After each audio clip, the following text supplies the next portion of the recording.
तो देखा जा रहा है पेपर लीक होने को लेकर छात्राओं में काफी नाराजगी देखी जा रही है। सिस्टम पर, सरकार पर तमाम सवालों को खड़ा किया जा रहा है। हमारी सहयोगी अंकिता शुक्ला हमारे साथ न्यूज रूम से लाइव जुड़ चुकी हैं। अंकिता, देखा जाए नीट एग्जाम को लेकर तमाम छात्र अपने सपने सुनहरे सजोते हैं कि भविष्य में चलकर डॉक्टर बनेंगे, सेवा करेंगे और दिन रात मेहनत करते हैं, कोचिंग्स लेते हैं, तमाम बड़े बड़े इंस्टीट्यूट्स में जाते हैं और एंट्रेंस एग्जाम की तैयारी करते हैं। एट द लास्ट मोमेंट पर यह देखा जाता है कि पेपर लीक हो जाता है, पेपर बिक जाता है, माफियाओं की भीड़ चढ़ जाता है। क्या रिएक्शन? क्योंकि देखा जाए बच्चे अपने भविष्य को लेकर इतने सिंसियर और लास्ट मोमेंट पर एनटीए जो कि पेपर को कंडक्ट कराता है और वही प्रॉपर जिम्मेदारी ना निभा पाए, ये तमाम सवाल उठना लाजमी है।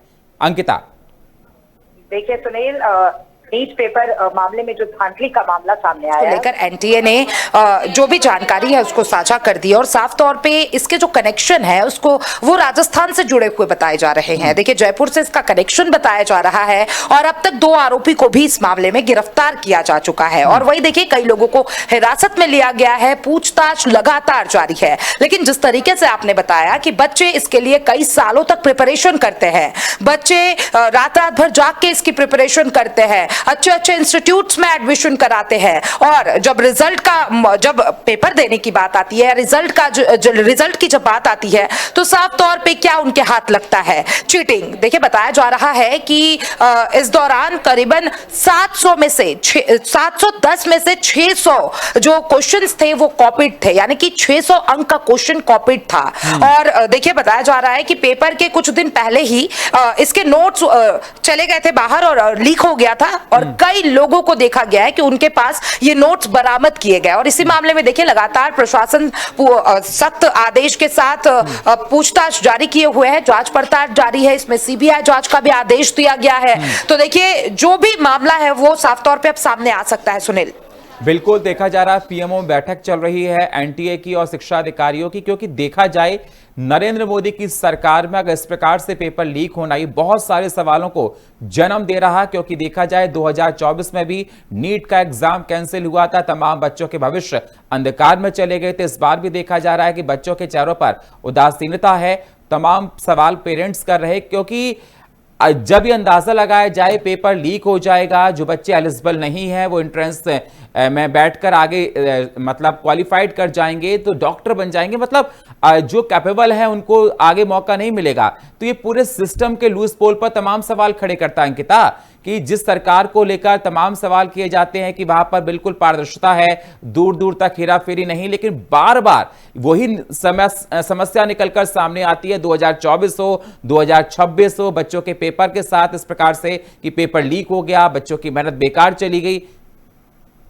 देखिए सुनील, सबसे पहले तो नेशनल टेस्टिंग एजेंसी यानी कि एनटीए पर बहुत बड़ा सवाल खड़ा हो रहा है, क्योंकि आपको बता दो कि नीट का पेपर वो 2019 से एनटीए कंडक्ट करा रहा है और इसी दौरान 2 बार नीट यूजी का पेपर लीक हो रहा है। देखिए, इस बार पेपर साफ तौर पे रद्द करा दिया गया है, इसमें सीबीआई जांच के आदेश दे दिए गए हैं। लेकिन अगर 2024 के मामले पे आप नजर डालें तो यह पहली बार नहीं है जो पेपर लीक हुआ है। 2024 में भी यही सिनेरियो सामने आया था। और ये देखिए, सिर्फ सुनील नीट की बात नहीं है, आप बिहार में देख लीजिए किस तरीके से जो शिक्षक के लिए प्रिपरेशन कर रहे थे वो भी सड़क पर प्रदर्शन करते हुए नजर आए, वो भी सरकार पे प्रश्न चिन्ह खड़ा करते हुए नजर आए। यूपी में तमाम ऐसे पेपर है जो कई बार लीक हो चुके हैं और अब नीट जैसे पेपर लीक हो रहे हैं। देखिए, काफी ये बहुत बड़ा प्रश्न चिन्ह खड़ा हो जाता है शिक्षा मंत्री पर। और देखिए, लगातार शिक्षा मंत्री के जो लगातार विपक्ष की तरफ से मांग किया जा रहा है कि शिक्षा मंत्री को अपने पद से हटा देना चाहिए, उन्हें इस्तीफा दे देना चाहिए।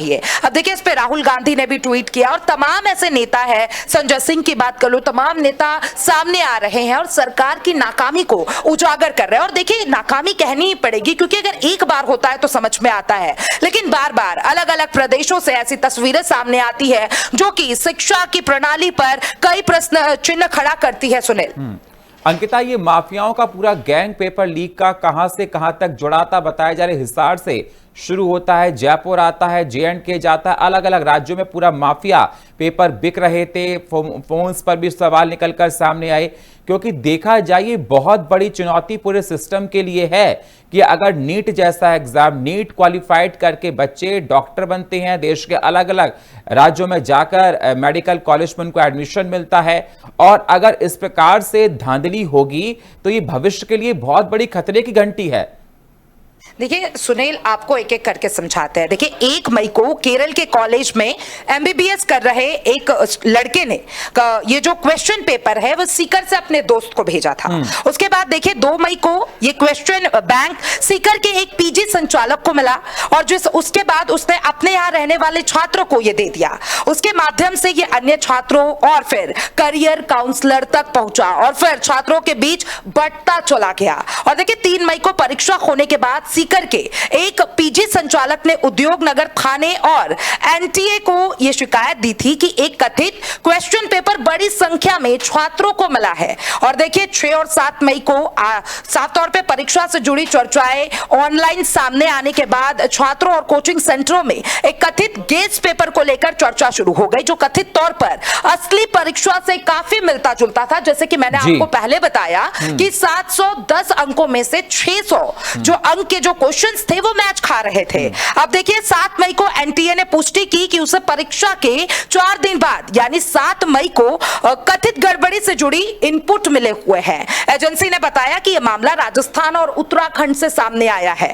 इसके बाद देखिए 8 मई को एनटीए ने जांच केंद्रीय एजेंसियों को इसके बारे में जानकारी साझा की, और उसके बाद 10 मई को Rajasthan police special operation group यानी कि एसओजी ने कहा कि उसने नीट पेपर लीक मामले की जांच शुरू कर दी है, और 12 मई तक तस्वीरें आसपास सब साफ तौर पे सामने आ गया। सीबीआई जांच इस मामले की पूरी जांच करने वाली है। जी बहुत बहुत शुक्रिया हमारे साथ जुड़ने के लिए, ताजा अपडेट देने के लिए। लेकिन तमाम सवाल खड़े हो रहे हैं कि आखिरकार नीट का जो पेपर माफिया लीक कर रहे हैं उन पर सरकार अंकुश क्यों नहीं लगा पा रही, बच्चों के भविष्य के साथ खिलवाड़ बार बार क्यों हो रहा, ये बड़ा सवाल बना हुआ। आखिरकार सरकार इस पर ठोस कार्रवाई क्या करेगी, देखने वाली बात होगी। और फिलहाल इस बुलेटिन में इतना ही। बाकी खबरों के लिए आप बने रहिए हमारे साथ। नमस्कार।